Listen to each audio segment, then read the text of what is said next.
This is Syretta L. Bell, and you're watching The Beauty Blog. Hi, welcome to the Beauty Blog. The amazing and talented Syretta Bell, aka the makeup socialite. So Syretta, tell me a little bit about yourself. I am the makeup socialite. I'm the current department head at Tyler Perry Studios. I've department headed other projects as well outside of Tyler Perry. And I'm a makeup artist and an educator. I also teach classes on how to become a TV and film makeup artist. Syretta, are you originally from Atlanta, and where are you from if not? No, I'm a Jersey girl. I call myself a Jersey peach though, but I've been in Atlanta going on 20 years now. Awesome. So Atlanta is more home for you now. Yes, Atlanta is my base, but I still have my Jersey girl roots. All right, so I know our audience would love to hear how you got started as a makeup. First of all, when did you discover your love for makeup? At what age? Probably, I think I've always loved everything that's beautiful. I'm a Libra, so all of those things work for me. So at a young age, I've always really been into making things pretty. But I think it was probably in middle school when I started dibbling and dabbling in makeup, sneaking my mom's makeup and wearing it to school when I wasn't supposed to, and then finally getting permission to wear it and not knowing how I was supposed to do it, but I was doing it anyway. So how did your professional career started? Back in 2000, I experienced a loss, and I decided in that moment that instead of doing what I thought everyone else was thinking I should do, I was like, really like makeup. And then my sisters both bought me makeup and everything for Christmas that year. And I was like, what are they trying to say? So I just got up one morning and I was like, I'm gonna be a makeup artist. I bought books by Kevin Aquan and Sam Fine. And I was like, okay, I'm gonna practice on any and everybody.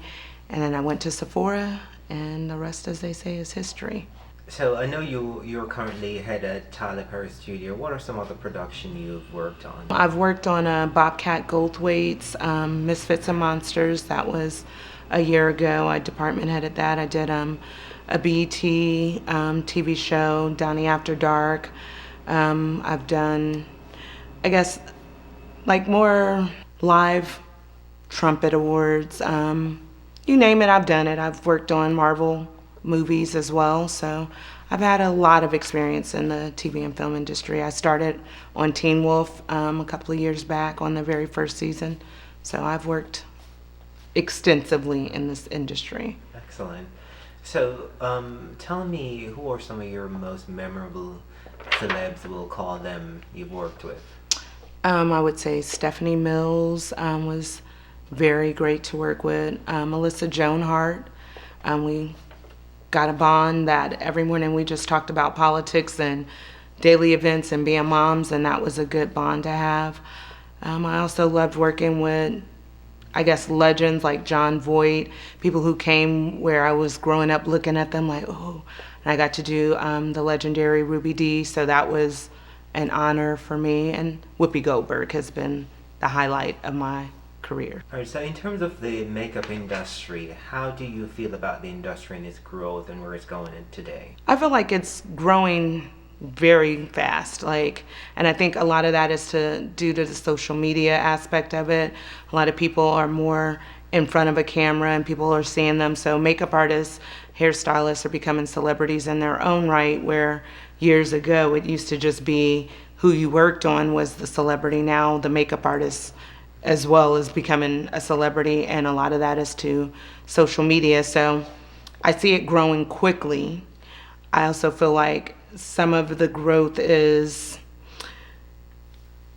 without talent. I wouldn't say talent. It would be without the basis the fundamentals that when I came in the game you had to have. Now, if you can do your own makeup, a lot of times people think you're a makeup artist, where I just think you do your own makeup every day really pretty. I have to do different faces all the time, so that makes me an artist. And I understand color theory, I understand shapes, and that makes an artist an artist. But I don't take anything from anyone who is finding their way in this industry. Starting out as a young artist, what are some challenges you faced? Trying to figure out how to get into the doors that were shut. not everyone is open and willing to let you in, because when I really started out, it was very competitive, because it was, especially in Atlanta, it was not a big industry for fashion. The music video industry was really big, but the people who were doing it, and they weren't willing to be like, let me let 2 or 3 new people in, because there was so much that they could take care of. They didn't want to give it to anyone else. Then there was the local news, so I just started researching, like, who is it, who's who, and what I came across was Nisa Green and the Green Room Agency, and I reached out to her, and at that time I thought I wanted to be a makeup artist, hairstylist, and a wardrobe stylist all at once. And she kindly said to me, like, you can't do it all. You need to pick one, and makeup was where my passion was. So I just was fortunate enough to meet her, and she opened doors and let me apprentice, and it was a struggle, like a lot of stuff for free, a lot of early mornings, 3 in the morning, no sleep, but I enjoyed it and couldn't wait to do it. And when you look back from then to today, what are some of the major changes you've seen taking place in the industry?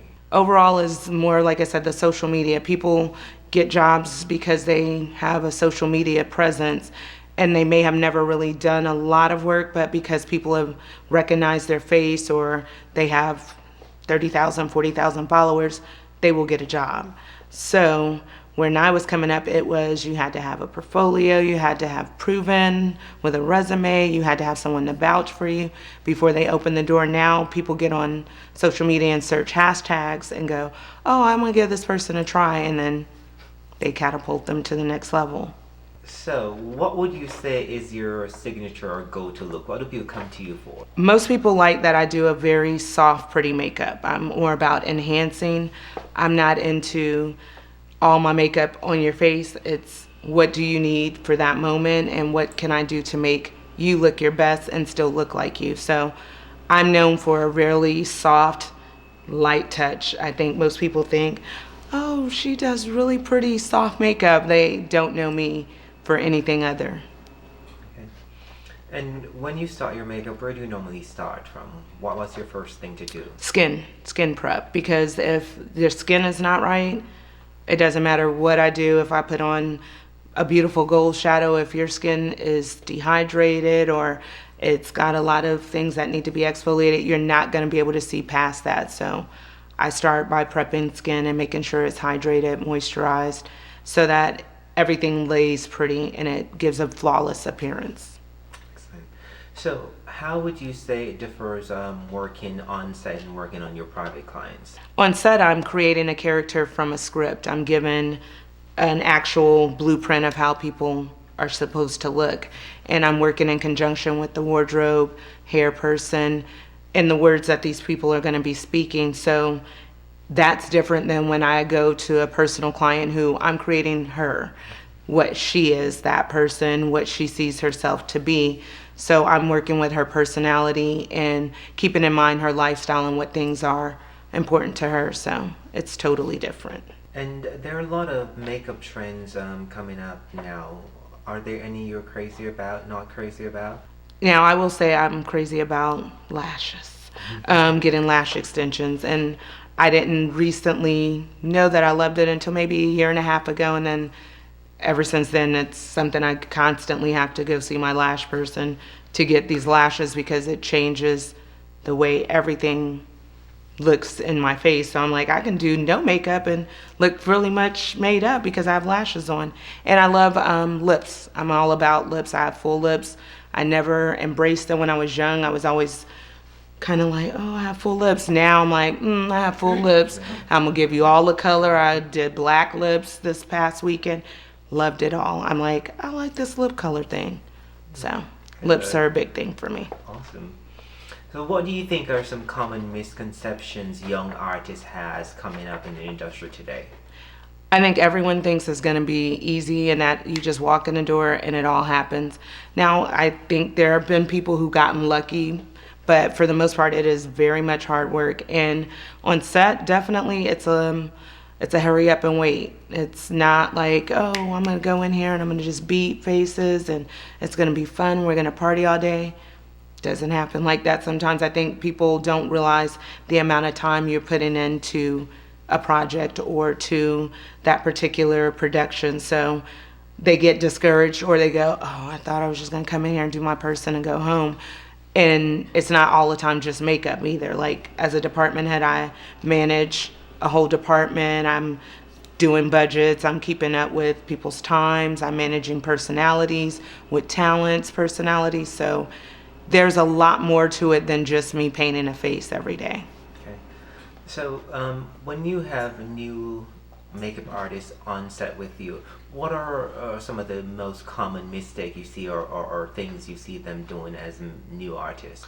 Thinking they have a lot of time to do things, like, and also taking a lot of things personal. Like, if I say, hey, we don't want that kind of, look, it's not that kind of a period.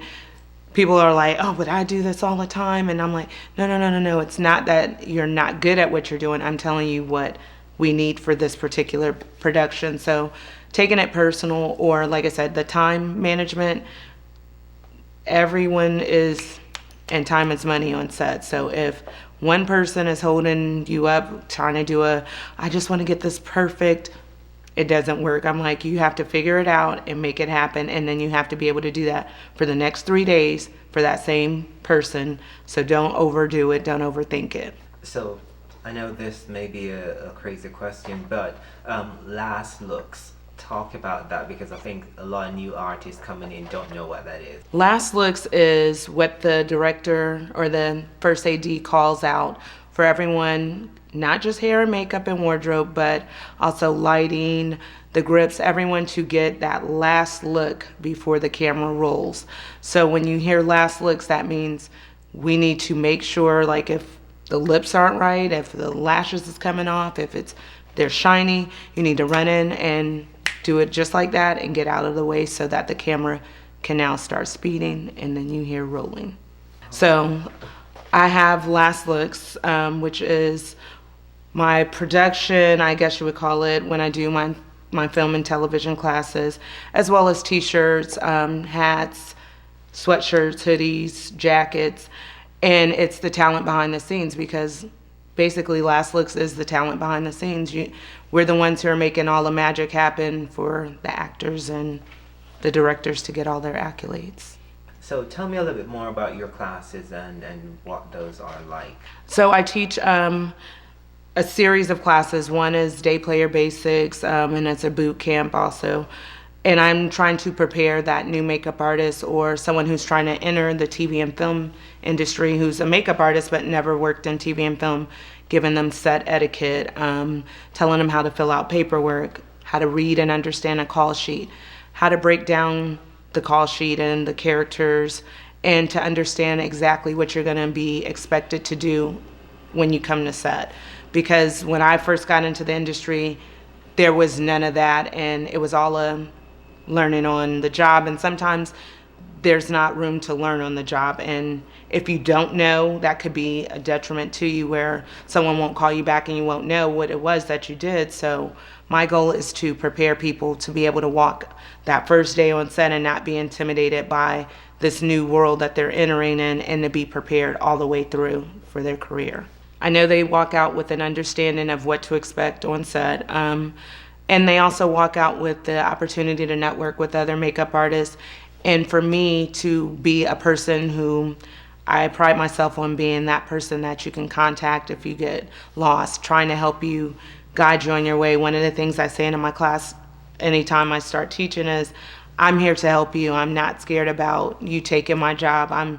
My goal is to open the door for people, is never to shut it and lay on it so you can't get in. So I'm here to help them throughout their career.